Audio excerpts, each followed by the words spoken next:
Hola, hoy vamos a meternos de lleno con unos datos recientes sobre educación en Argentina. Vamos a ver qué pasa con la secundaria, quiénes la terminan y, sobre todo, cómo la terminan, ¿no? ¿Con qué nivel? Tenemos informes, cifras, y la verdad pintan un cuadro bastante complejo, por momentos un poco desolador, diría.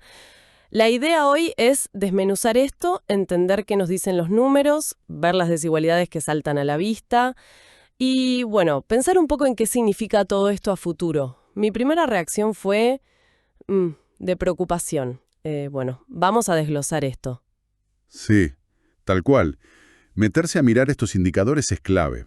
No es solo una foto de la escuela, ¿viste? Es como un termómetro de cómo está la sociedad del desarrollo y sobre todo define las oportunidades que va a tener la gente joven. Nos dice bastante de hacia dónde vamos y sí, los datos invitan a pensar. Mucho. Arranquemos entonces por la cifra que quizás es la más dura, la que te golpea primero al ver los informes. De cada 100 chicos que empiezan la primaria en Argentina, solo 10 logran terminar la secundaria en el tiempo esperado. Y además con los conocimientos que se consideran básicos, ¿no? En lengua, en matemática. 10 de cada 100 es fuerte el número. Es fuerte, sí. Y preocupa más, te diría, si le ponemos un poco de historia. Estos datos que vemos, que son de Argentinos por la Educación, una fuente que sigue esto muy de cerca, indican que no solo es un número bajo, el 10%. Es que antes era más alto. Si miramos para atrás, ponele a 2009, eran 16 de cada 100 los que llegaban a ese estándar. O sea, bajamos de 16 a 10 en poco más de una década. La tendencia es negativa, es clara. No es que estamos estancados, estamos retrocediendo en la capacidad del sistema para cumplir lo mínimo con la mayoría. Y sobre esa base, que ya de por sí es preocupante, los datos muestran una fractura social tremenda. Una brecha que tiene que ver directamente con la plata, con el nivel socioeconómico de las familias. Los números hablan solos. Un chico de una familia de nivel socioeconómico alto tiene un 87% de chances de terminar la secundaria. 87%. Casi 9 de cada 10. Pero miras al otro lado, a un chico de nivel bajo, y la probabilidad se desploma. Cae al 32%. Estamos hablando de 55 puntos de diferencia. Es un abismo. Es un abismo, sí. Y lo interesante acá, aunque suene raro decirlo así por lo terrible que es cómo esta brecha muestra algo que algunos llaman exclusión incluyente. ¿Qué quiere decir esto? A ver, el sistema educativo argentino en las últimas décadas mejoró en que más chicos vayan a la escuela. O sea, hay más chicos adentro de las escuelas. Y se quedan más tiempo que antes. Eso es inclusión, en un sentido. Acceso, permanencia.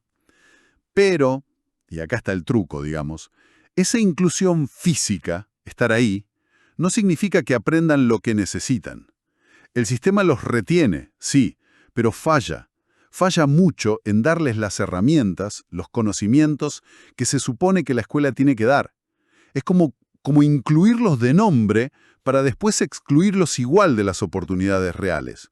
Como si te invitaran a una fiesta pero no te dejaran bailar ni comer nada, ¿viste? Estás ahí pero no participar. Esa idea de exclusión incluyente pega justo con otros datos que aparecen. Por ejemplo, dicen que el 40% de los chicos que están en el último año de secundaria viven en hogares pobres. Ya es un montón que hayan llegado hasta ahí, ¿no? Superando, vaya a saber cuántas cosas. Pero bueno, dentro de ese grupo, de esos chicos que siguieron, solo el 14% alcanza un nivel satisfactorio o avanzado en lengua y matemática. 14%. La gran mayoría, aunque esté por recibir el título, no tiene las competencias básicas. Y si miramos con más detalle todavía, matemática. Matemática es un problema particular, muy grave. Dentro de esos chicos de bajos recursos que están terminando la escuela, un 64%, casi 2 de cada 3, están por debajo del nivel básico en matemática.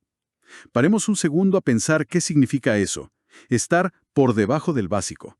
Quiere decir no manejar operaciones elementales, no poder leer un gráfico simple, no tener cómo resolver problemas con números del día a día.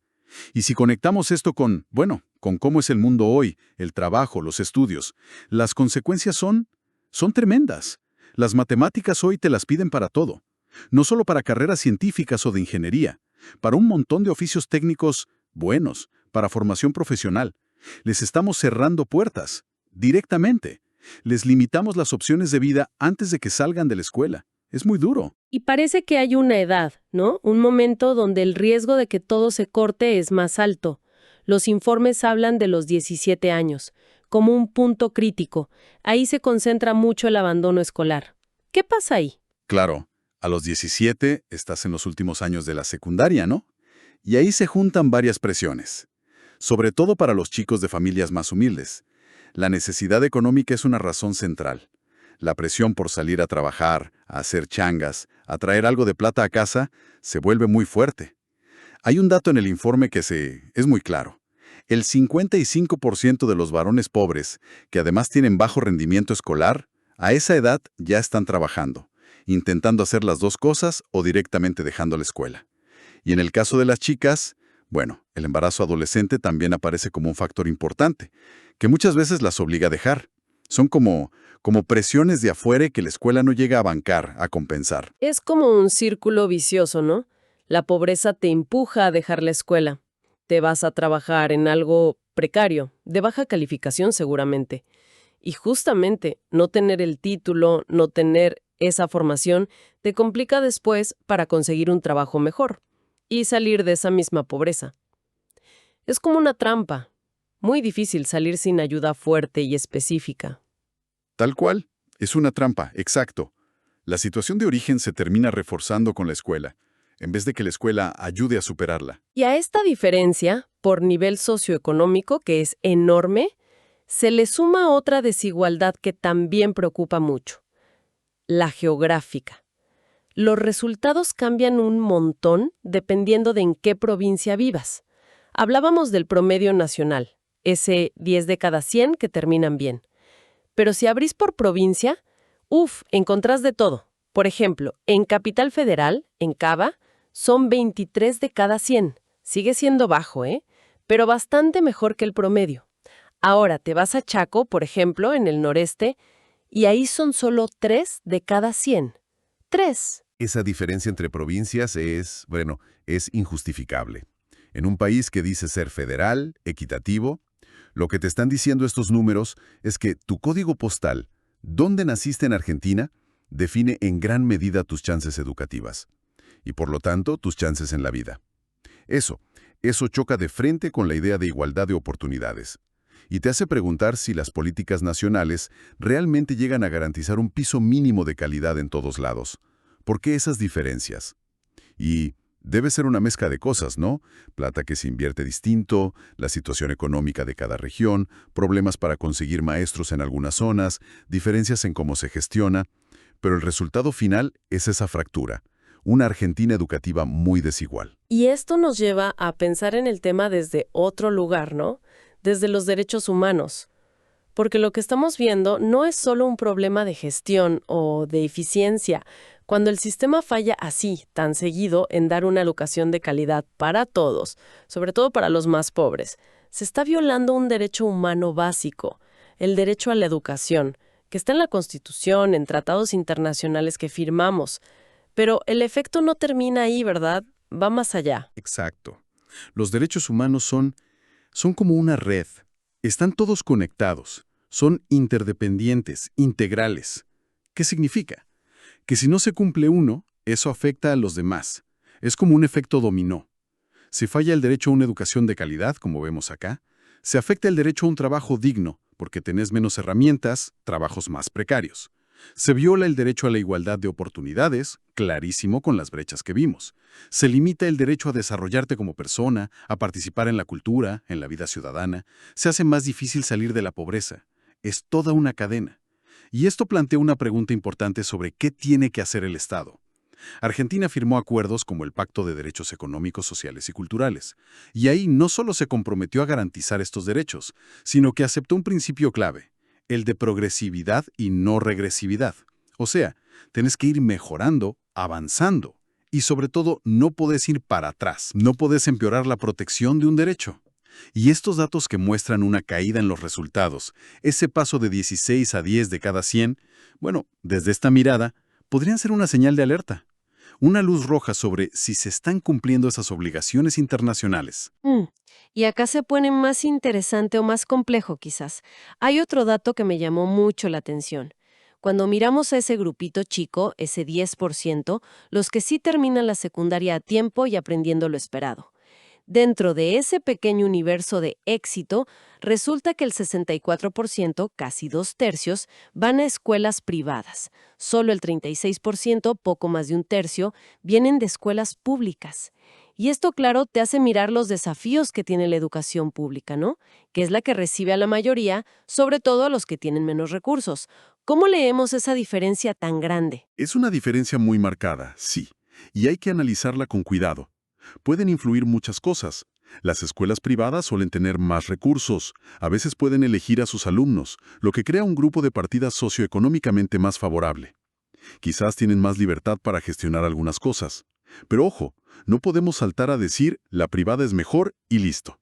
Hay que pensar que la pública tiene el desafío enorme de atender a todos, a una población mucho más diversa, con más problemas sociales de base.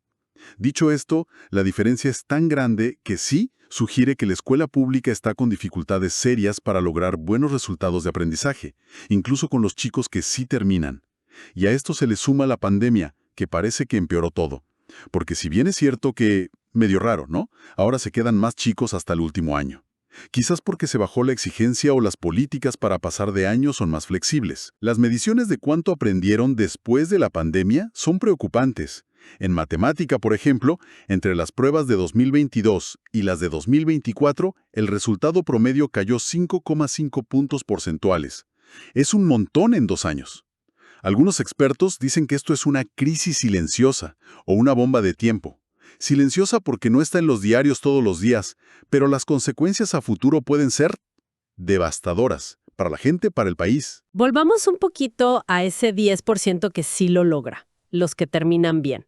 Ya dijimos que hay muchos más de escuelas privadas. ¿Y qué sabemos de su nivel socioeconómico? Me imagino que confirman lo que veníamos hablando, ¿no? Totalmente. Los datos lo confirman de manera contundente. La gran mayoría de ese grupito que termina a tiempo y con buenos aprendizajes viene de los sectores de ingresos medios altos y altos. Si hiciéramos un retrato de esos 10 chicos exitosos por cada 100 que empiezan, bueno, una parte grande sería del grupo de más ingresos, otra parte importante del que le sigue, y solo una porción muy chiquita vendría de hogares de bajos recursos. El peso de dónde venís, de la familia, es aplastante. Hay análisis que dicen que el nivel socioeconómico de la familia explica cerca del 74% de las diferencias en los resultados educativos. Repito el número porque es terrible, 74%. O sea, tu contexto familiar y económico predice mucho más tu éxito o fracaso en la escuela que otras cosas que pensamos que son importantes. Como si la escuela es pública o privada, o incluso cuánto te esfuerzas vos o si sos más o menos inteligente. Lo que esto muestra es una injusticia muy profunda del sistema. La escuela en Argentina, en vez de igualar oportunidades, parece que está reproduciendo. Y a veces hasta agrandando las desigualdades con las que llegás. Ese 74% realmente te deja helada. Sugiere que el mérito, el esfuerzo personal, tiene un espacio muy chiquito para moverse frente al peso de donde saliste. Ahora, para no quedarnos solo con lo malo, los informes también marcan algunas cositas que podrían ser positivas. Con cuidado, ¿no? Mencionaste antes que ahora se quedan más chicos en la escuela. Hay otros datos así. Sí, es importante ver todo el cuadro. Hay avances, aunque sean parciales. Un dato interesante es que bajó la tasa de abandono escolar entre años en la secundaria. O sea, ¿cuántos chicos dejan la escuela de un año para el otro? Esa tasa era del 24% en 2012 y bajó al 15% en 2022. Es una baja importante, ¿eh? Casi 10 puntos en una década. Y hay provincias como San Luis, Mendoza, Jujuy, que en ese tiempo lograron bajar mucho la deserción. Son logros buenos porque quiere decir que se está logrando que más chicos sigan adentro del sistema por más tiempo. Suena bien, sí. Más chicos se quedan en la escuela. Pero, volviendo a lo que decías antes de la exclusión incluyente, ¿alcanza con que se queden? Ahí está el nudo del asunto. La perspectiva crítica que no podemos perder. Que se queden es fundamental. Es el primer paso. Si no estás en la escuela, no puedes aprender. Obvio. Pero, y acá volvemos al corazón del problema, que se queden nomás no alcanza si no aprenden de verdad cosas importantes. Tener a los chicos sentados en el aula hasta el final de la secundaria, pero sin que se lleven las herramientas, los saberes básicos que van a necesitar para la vida, para seguir estudiando, para trabajar, es una forma de exclusión escondida. Entonces, el desafío real, lo que tiene que guiar las políticas, es doble, van juntos. Lograr que todos los chicos se queden en la escuela, sí, pero que además aprendan. Que aprendan bien mientras están ahí. La calidad de lo que se aprende tiene que estar en el centro, no solo la cantidad de tiempo que pasan. Entonces, ¿qué significa todo esto? Si juntamos las piezas que vimos hoy, tenemos un sistema educativo argentino con muchas tensiones. Un sistema que, con esto de la exclusión incluyente, retiene más, pero falla en que la mayoría termine a tiempo, y peor, aprendiendo lo necesario. Un sistema que parece agrandar las diferencias económicas y geográficas de partida de una forma alarmante, donde tu cuna explica casi todo el resultado. Vemos una calidad educativa, si la medimos por lo que aprenden los chicos, que viene cayendo, y la pandemia lo empeoró. Y todo esto, bueno, te hace preguntar seriamente si se está cumpliendo el derecho a la educación y cómo afecta eso a otros derechos. Y es clave, insisto, entender que esto es urgente. No es un problema abstracto o para el futuro. Es una crisis que está pasando ahora, que está afectando, limitando la vida y las chances de millones de chicos y chicas argentinas hoy mismo. Las consecuencias de no hacer nada o de hacer poco no son teóricas. Son vidas, son potencial perdidos, un problema para el desarrollo del país que vamos a arrastrar por años. A cerrar esta exploración de hoy, y con todo esto que charlamos, me queda picando una pregunta. Una pregunta fuerte, creo. Si los datos nos muestran tan claro que el nivel socioeconómico es un predictor tan potente del éxito educativo en Argentina, explicando ese 74% de los resultados, entonces la pregunta es, ¿qué tipo de políticas, qué intervenciones, no sé, audaces, distintas, harían falta para empezar a romper de verdad ese lazo? Ese lazo casi maldito entre de dónde venís y a dónde llegás. ¿Cómo podemos empezar a nivelar la cancha en serio para que la cuna no te marque tanto las posibilidades en la vida acá en Argentina?